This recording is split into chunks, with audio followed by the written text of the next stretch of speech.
The Zorax delegation entered the Horizon's conference room with perfect geometric precision, their crystalline bodies refracting light across the walls in dazzling patterns. Captain Elena Reyes straightened her uniform and took a deep breath. First contact would define humanity's place among the stars. "We welcome you aboard the Earth vessel Horizon," she said, careful not to make any sudden movements that might startle beings whose society was built on predictable patterns. The lead Zorax, a towering formation of sapphire crystals arranged in a vaguely humanoid shape, produced a harmonic tone that the translation matrix interpreted. "Your escape tactics were unexpected. Our battle computers required 16 recalibrations to understand what occurred." Science Officer Devra Patel studied her readings while the diplomatic exchange continued.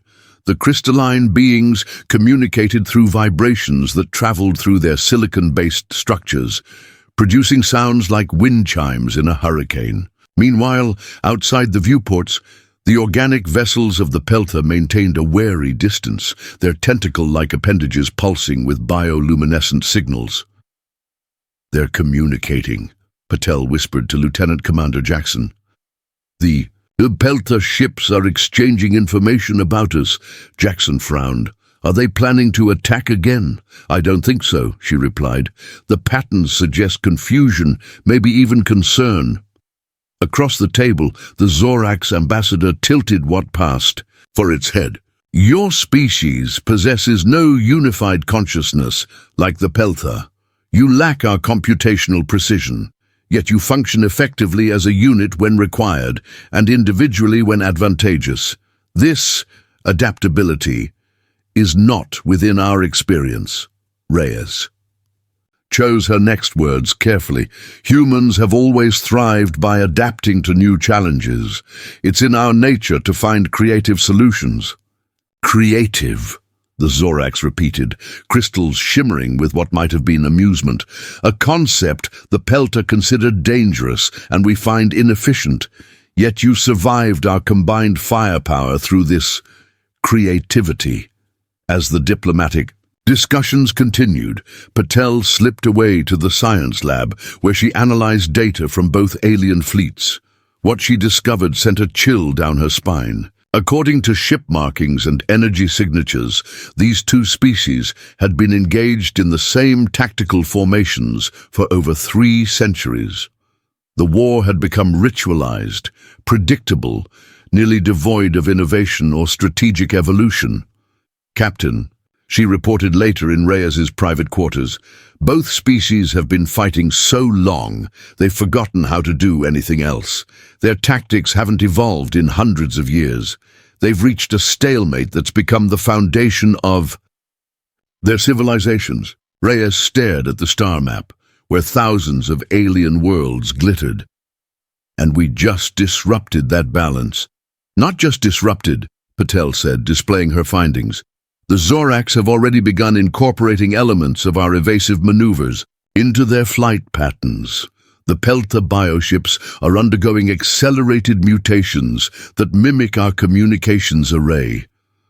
"We've become a catalyst," Reyes whispered. The ship's comms chimed. The Zorax High Command requested an official alliance with Earth, while long-range sensors detected Pelta scout ships already en route to the Sol system. Humanity's age of isolation was over. The galaxy had noticed them, for better or worse. And as Captain Reyes drafted her report to Earth's leaders, she couldn't shake the feeling that humanity had unwittingly stepped into a war that had been waiting for them all along. Dr. Marcus Chen rubbed his temples as the neural interface headset, powered down. The laboratory beneath Geneva headquarters hummed with activity as technicians analyzed the failed connection attempt.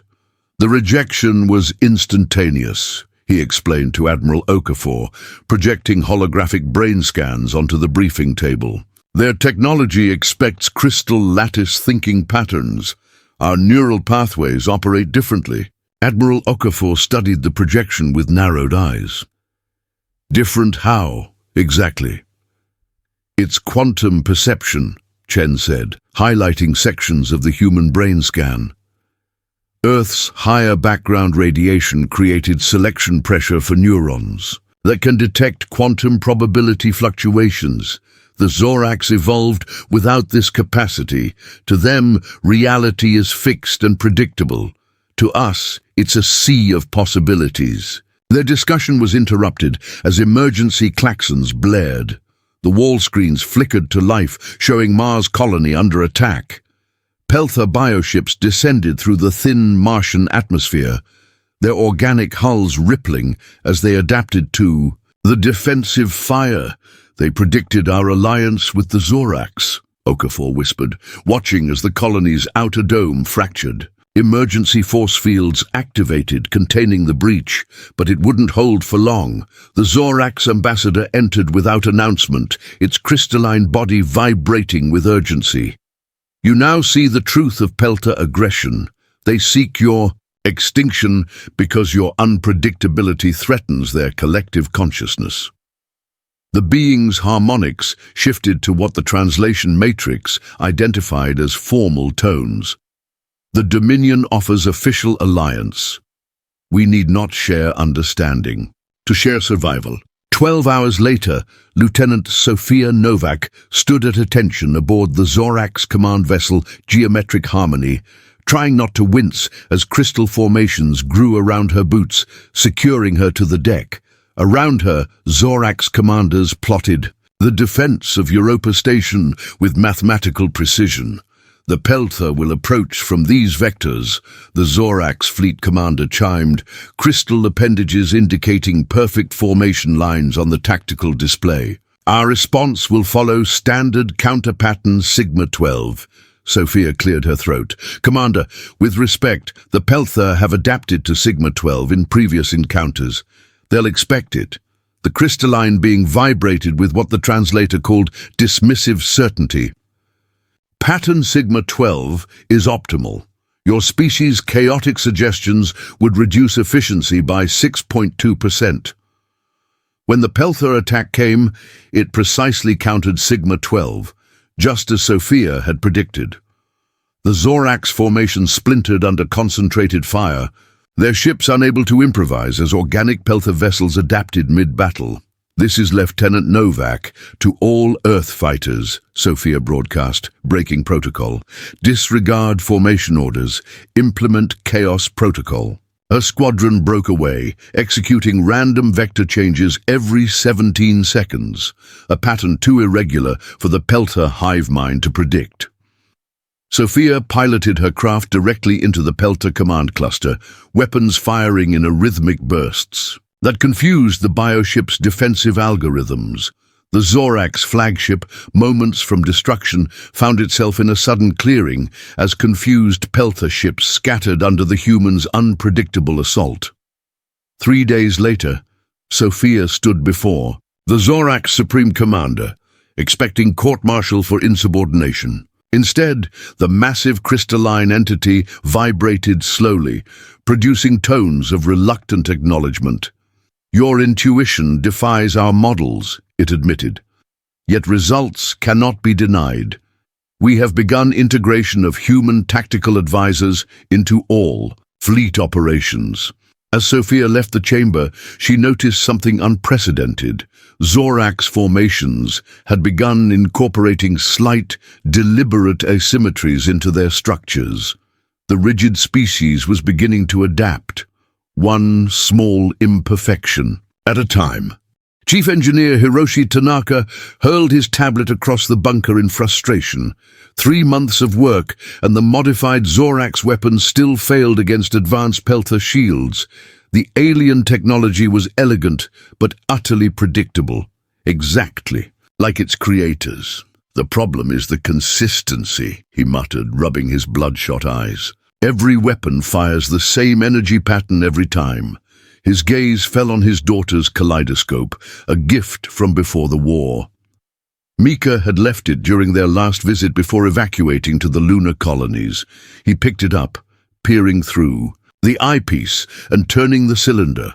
Patterns shifted and transformed, never repeating exactly. That's it, he whispered. Tanaka worked for 72 hours straight, modifying the crystal resonators in the Zorax weapons to produce constantly shifting energy signatures. When the Peltha attacked the Jupiter defense platform 3 days later, their adaptive shields failed catastrophically, unable to synchronize with energy patterns that never repeated.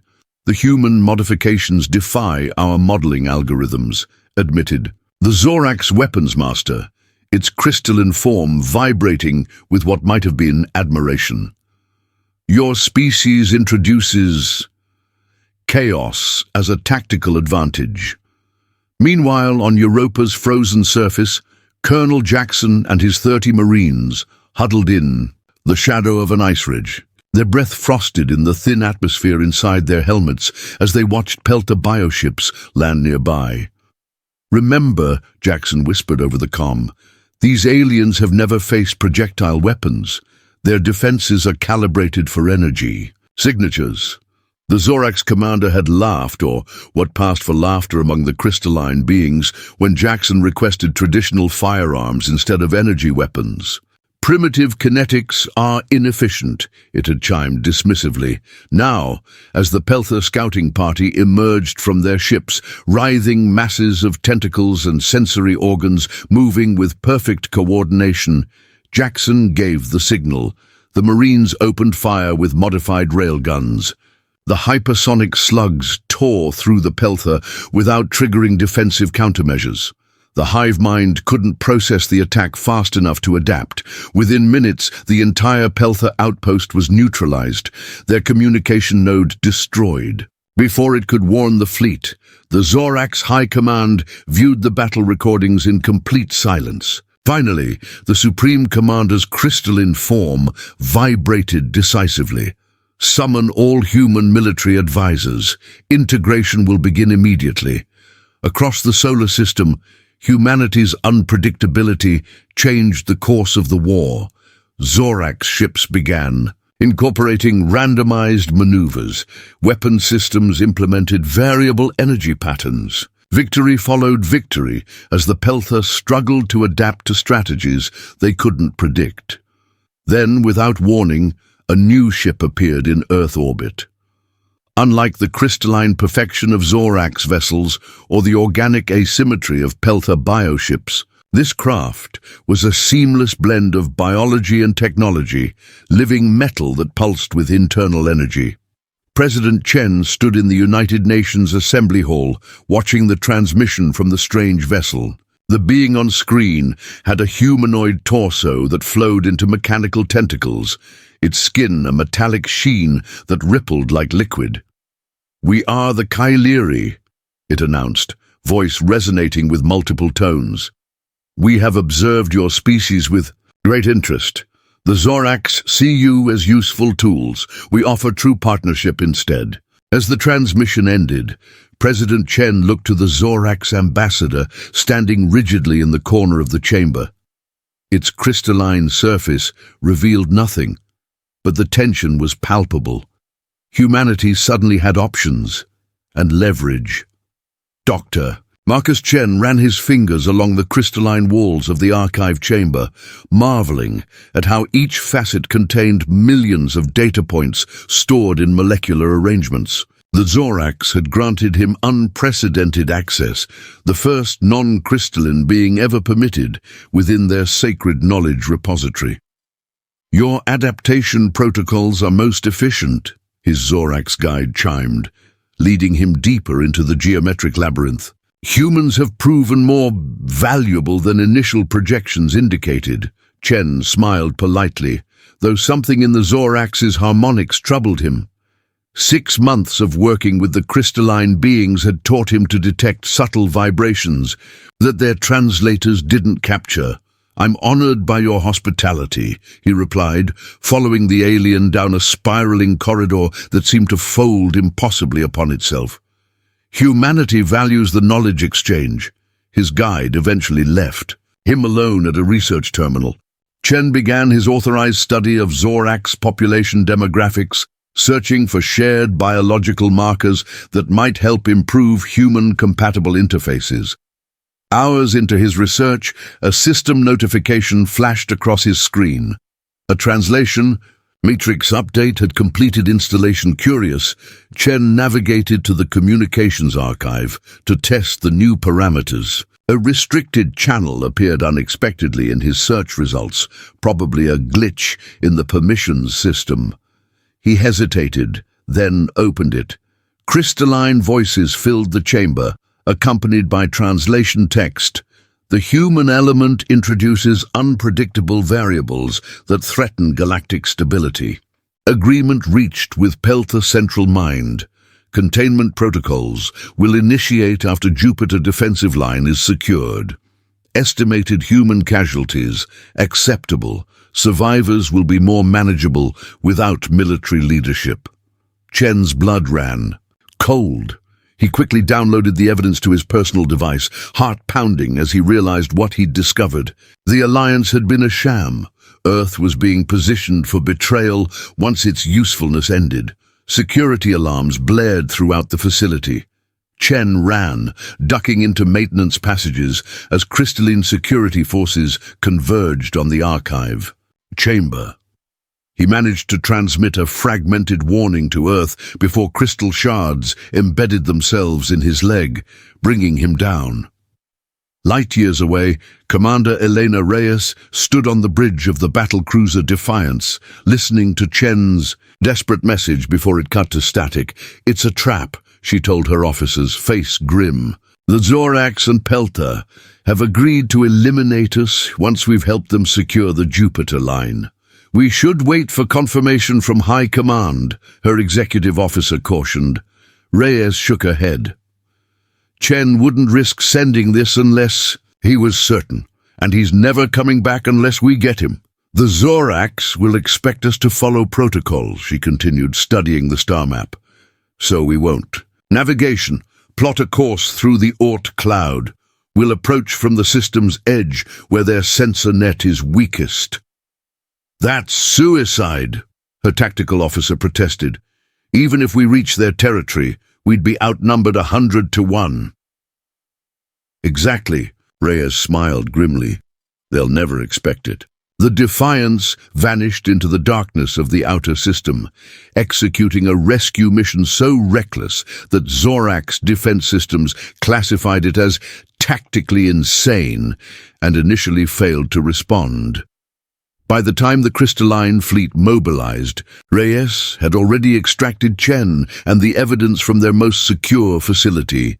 As the Defiance limped back to Earth, President Chen addressed an emergency session of the United Nations. Planetary defense systems activated worldwide as the truth became clear. Humanity now faced a united front of the galaxy's two most powerful forces. "We came seeking friendship," the president concluded, "but found only fear of our potential. Now we must find allies who respect what makes us human."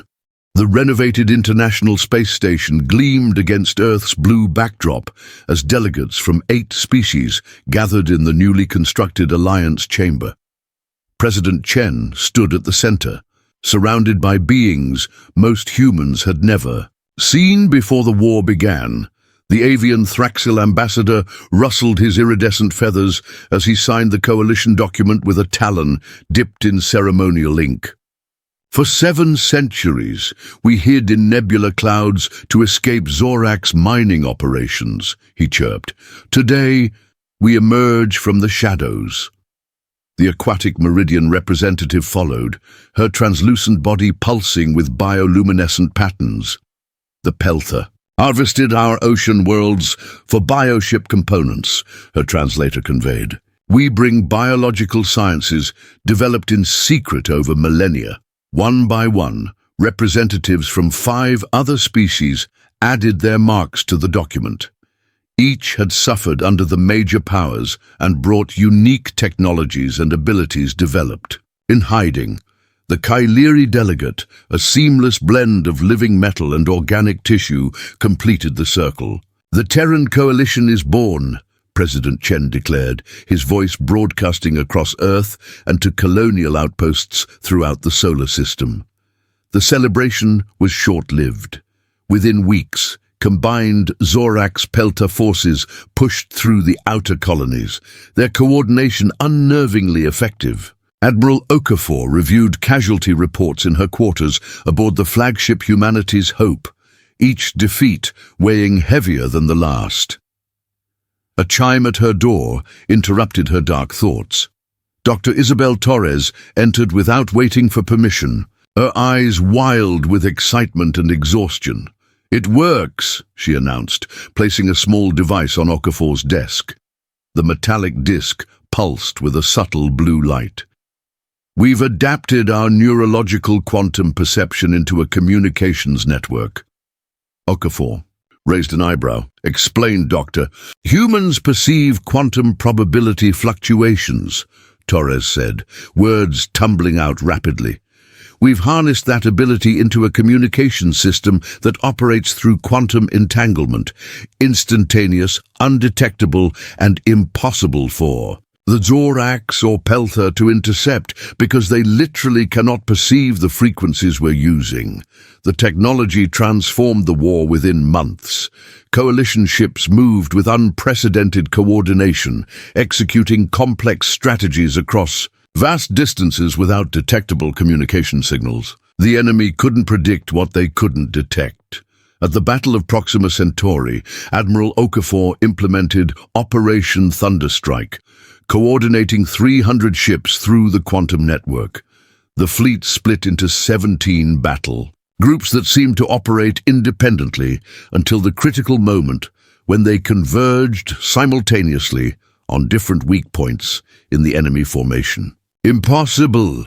The captured Zorax commander vibrated when interrogated about the defeat. No coordination could achieve such precision without detection. Meanwhile, Dr. Torres worked with Meridian biologists to create another breakthrough: harmonic pulses that temporarily fragmented the Pelta hive mind. During the Battle of Tau Ceti, Pelta bioships suddenly turned on each other in confusion as their unified consciousness shattered into individual awareness. The Zorax High Command convened an emergency session to discuss the humanity problem. Deep within their crystalline citadel, the Supreme Commander's surface patterns displayed extreme agitation. They were supposed to be predictable, it vibrated to the assembled commanders. A useful, temporary tool, but they keep evolving, adapting, faster than any natural species. Each defeat makes them stronger, more unpredictable. A junior commander vibrated hesitantly. "Perhaps we should consider their terms for peace?" The chamber erupted in discordant harmonics at the suggestion. The Supreme Commander's final harmonics: "Silence them all." "No.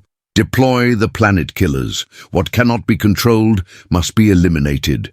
Fleet Commander Sophia Novak watched in horror as Proxima Prime shattered on the main view screen. The Zorax planet killer beam cut through planetary defenses like they weren't there, striking the core and fracturing the world from within. Billions of lives extinguished in moments, the debris field already forming an unnatural asteroid belt. New. "Terra is next," her intelligence officer reported grimly. 12 million refugees, Commander. Transit ships can evacuate perhaps 2 million before the Zorax fleet arrives. Sophia closed her eyes briefly, feeling the weight of command press down on her shoulders. Her carrier, the Defiance, was the only capital ship within range to defend the colony. Even with its combat upgrades and accompanying frigates, they faced impossible odds against the approaching Zorax armada. A priority transmission from Earth interrupted her thoughts. President Chen's face appeared on her private screen, looking haunted but resolute. "Commander Novak, authorization code Prometheus Omega-7. Sophia felt her blood run cold. "Sir, the Prometheus protocol is—" "I know exactly what it is, Commander," Chen cut her off. "The implementation is voluntary only. Make that absolutely clear to your personnel." After the transmission ended, Sophia stared at the sealed orders. Bearing the Presidential Authorization Code, the Prometheus Protocol had been developed as an absolute last resort. a neural enhancement procedure that directly connected human minds with quantum navigation systems. It granted pilots unprecedented tactical awareness, allowing them to perceive threat vectors and response options before they materialized. It also caused irreversible neural degradation after 6 hours. 2 hours later, 200 pilots gathered in the Defiance's main hangar bay. Medical teams stood ready with neural interface equipment as Dr. Torres herself addressed the assembled group. "I helped develop this procedure," Torres said, her voice steady despite her obvious exhaustion. "I need you to fully understand the consequences. You will experience perfect tactical awareness for approximately 6 hours. You will perceive reality differently, seeing possibilities before they manifest. After that window closes, neural pathways will degrade irreversibly." She paused, looking across the faces of the pilots. "There is no cure, no reversal. You are being asked to sacrifice your future to save millions." Commander Novak expected hesitation, fear, perhaps even refusal. Instead, every pilot stepped forward. Captain Liam Chen, no relation to the president but one of Sophia's best squadron leaders, spoke for the group. "New Terra is home to children from every coalition species. Our families, our future. We volunteer." The Battle of New Terra entered legend as the enhanced human squadron, naming themselves the Falling Stars, performed maneuvers that defied physics as understood by the Zorax. Pilots predicted enemy movements before energy signatures even indicated direction changes. They intercepted weapons fire along vectors that only became apparent after the shots were fired. Most remarkably, the squadron penetrated the Zorax flagship's supposedly impenetrable defenses, detonating its planet-killer weapon while still aboard. The resulting explosion destroyed a third of the enemy fleet and created a temporary spatial distortion that allowed the evacuation ships to escape undetected. From his office on Earth, President Chen watched the recorded footage of the squadron's final transmission. Captain Chen's face filled the screen, his eyes already showing signs of neural degradation, but his smile peaceful. "Worth it," was all he said before the transmission ended in static. On the bridge of a Pelta hive ship, something unprecedented occurred. A thought rippled through the collective consciousness, echoed and amplified by billions of connected minds. These humans sacrifice themselves willingly for others unlike themselves. This concept requires examination. Dr. Isabel Torres removed her protective gloves as the ancient Kailiri console hummed to life. The subterranean chamber, buried for eons beneath the crystalline surface of the Kailiri homeworld, glowed with soft blue light that seemed to pulse in rhythm with her heartbeat. "These DNA sequences cannot be coincidence," she whispered to Kailiri archaeologist Vexilon, who extended a biomechanical tendril toward holographic displays showing genetic patterns from every known sentient species. "We suspected for generations," Vexilon replied, its voice a harmonic blend of organic vocalization and synthetic tones. But confirmation required your human perspective." The chamber suddenly brightened as the central console projected a figure composed of pure light, a being with features that seemed to blend aspects of all known species into something both familiar and utterly alien. "We are the architects," the figure announced in a language Torres somehow understood, despite never having heard it before. "And you are all our children."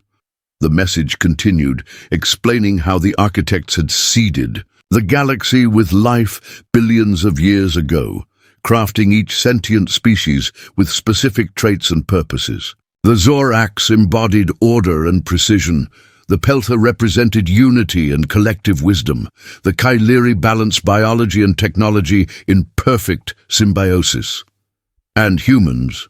Torres asked, though she knew the projection was merely a recordings. If responding to her question, the figure turned toward her, Our final creation carries the seed of unpredictability, the capacity to evolve beyond their programming.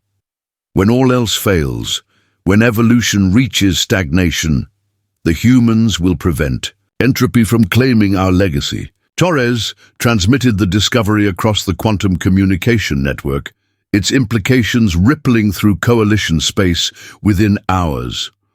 On Zorax worlds, the religious caste received the information with catastrophic results.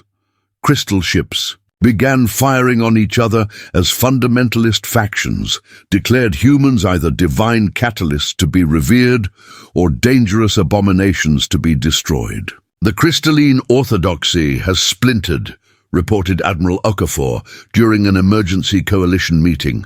Half their fleet is engaged in civil war. More surprising was the response from Peltha territory. Across their worlds, something unprecedented occurred. Individual minds began to awaken within the collective consciousness. The first breakaway hive declared independence under the leadership of an entity calling itself NX-427. Our supposed unity was artificially imposed, announced the Peltha separatist leader, its transmission reaching coalition outposts. The architects designed us for collective thought, but not at the expense of individual awareness. We seek alliance with humanity. Amid this chaos, Earth's War Council convened to determine their next move. Military leaders pushed to exploit the enemy's division and claim total victory for humanity. We've suffered enough, declared Admiral Okafor, pointing to projections of destroyed colonies. The galaxy should be remade under human leadership. Newly elected President Maya Lindbergh listened silently until all had spoken. Rising from her chair, she approached the central hologram showing the fractured territories of their former enemies. "Consider what we've learned," she said quietly. "We were not designed to conquer but to inspire change. I propose a different path, a galactic concord, offering all species equal representation and self-determination." Admiral Okafor slammed his fist on the table. "After everything we've sacrificed, you'd give them equality?" Lindbergh met his gaze without flinching. "That sacrifice wasn't made for conquest, Admiral. Our people died, protecting the principle that all life has value." She gestured to the hologram where Peltha separatists and Zorax reformists were already reaching out for dialogue. "That's our true strength, not our weapons or unpredictability, but our capacity to imagine a future where differences become strengths instead of reasons for war." Sunlight streamed through the crystal and living metal dome of Unity Station as delegates from 27 species gathered for the signing of the Galactic Concord. The space station orbited Epsilon Eridani, a neutral star chosen for its position at the borders of former Zorax, Peltha, and human territories. Captain Elena Reyes, who had made first contact aboard the Horizon years earlier, adjusted her formal uniform as she prepared to represent Earth. The negotiations had taken 3 grueling years, with moments when it seemed the fragile peace would collapse entirely. Her face now bore scars from a dozen battles, and her left hand had been replaced with a K-Leary biomechanical prosthetic after a Zorax boarding action. "Captain Reyes," a crystalline voice chimed behind her. She turned to face High Resonator Tylax, head of the Zorax delegation. Once her enemy, now a cautious diplomatic partner. "You appear concerned," the crystalline being observed, its surface patterns shifting in what Reyes had learned to recognize as curiosity. She smiled faintly. "I'm wondering if this will last, if we've truly found a way forward together." The Zorax vibrated thoughtfully. "For 7 million cycles, we believed perfect order was the ultimate goal of existence. Your species taught us that adaptation requires flexibility." The crystal being's patterns formed the Zorax equivalent of respectful acknowledgement. A difficult lesson, but necessary. Across the chamber, NX-427, leader of the liberated Pelta factions, engaged in animated conversation with Meridian diplomats. The former hive mind species had developed a new form of governance they called diverse unity, maintaining their biological connections while encouraging individual thought and creativity. The Kailiri representative signaled that it was time. Delegates took their positions around the circular table as billions watched the broadcast across the galaxy. Elena stepped forward, feeling the weight of history as she addressed the assembly.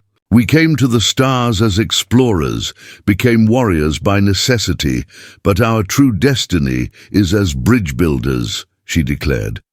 "Today we establish not a human empire, but a concord of equals. Our differences are not weaknesses to overcome, but strengths to be shared." One by one, representatives signed the document. The Zorax delegate hesitated briefly before adding its crystalline signature, its surface patterns revealing inner conflict. Later, Elena found the being studying Earth's historical records on constitutional democracy. "Your species developed governance systems that balance order with adaptation," it observed. "Perhaps perfect order is less valuable than perfect adaptation." 5 years after the signing, Dr. Marcus Chen, walking with a cane from injuries sustained during his captivity, led the first multi-species class at Unity Academy. Students from across the galaxy studied together, former enemies now colleagues. A young Zorax student raised a crystalline appendage during Chen's lecture on galactic history. "Professor, if humans were designed to change the galaxy, does that mean you rule us now?" Chen smiled, pointing to a painting on the wall, a rendering of Earth created by a Pelta artist, showing the blue planet through alien perception. "The greatest power isn't forcing others to follow your path," he replied. "It's inspiring them to find their own. That's how humans rose above all, not by conquering the galaxy, but by awakening it." The students' crystals formed patterns of deep contemplation, a trait no Zorax would have displayed before contact with humanity. Outside the viewports, ships from dozens of worlds moved in harmonious traffic patterns, their designs blending cultural elements as ideas flowed freely. Across species boundaries for the first time in millions of years, the galaxy had been stagnant. Humanity had made it live again.